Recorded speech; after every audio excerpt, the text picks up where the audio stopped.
What happens when we cross the line? How far can we go when the stakes are survival? The year is 2077 and the world has changed. Climate change has torn it apart. Ecosystems have collapsed.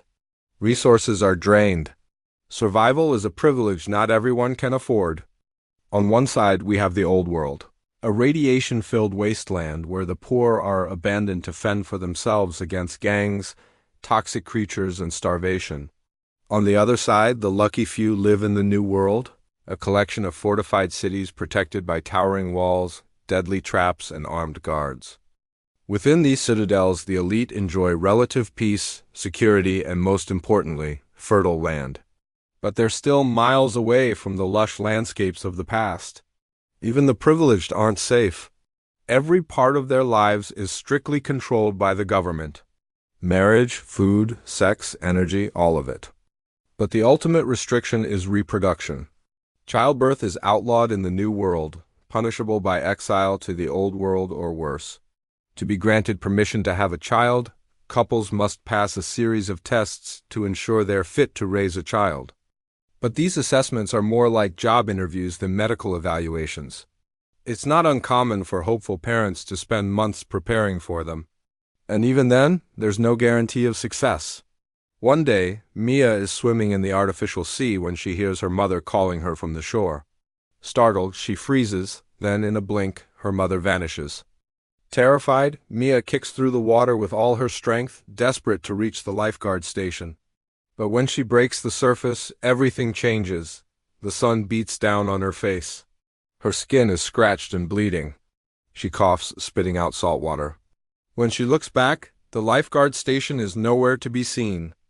Disoriented, Mia staggers toward a cluster of palm trees and collapses on a nearby rock. Everything hurts.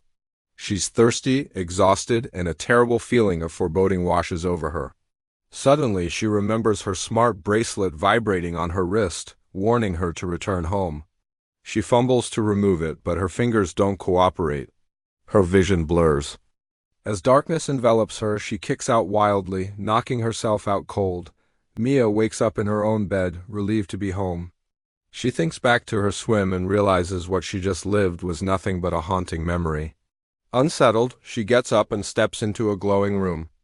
This is the portal to her personal oasis, a virtual reality environment designed by her husband Arian, who works as a digital architect. Arian joins her and they chat about their day before stepping into the oasis together.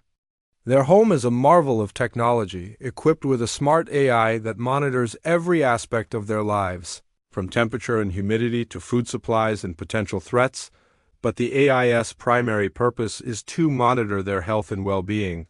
It collects biometric data, monitors their mood and behavior, and even analyzes their conversations. The data is then sent to the state, which uses it to assess whether Mia and Arian are fit to be parents. That evening after dinner, they open the window to their virtual balcony and watch a digital sunset over the old world. They confess their nerves. The dreaded assessment is tomorrow. They try to distract themselves with intimacy, but Mia's mind keeps drifting back to the memory of the sea. Later, when Arian is asleep, she sneaks back to her plants, seeking comfort in their silent company. The next morning, their assessor, Virginia, arrives. She's a tall, slender woman with a sharp gaze and an air of authority. She announces she lived with them for an entire week, watching their every move. If they want to quit at any moment, they can, but the chance to be parents would be gone forever. Curious, Mia asks what standards they'll be judged on, but Virginia refuses to explain. "The less you know, the better," she says coldly, adding that she wants to see the real them. Virginia immediately begins questioning them separately. She digs into their relationship, their private life, and their childhoods.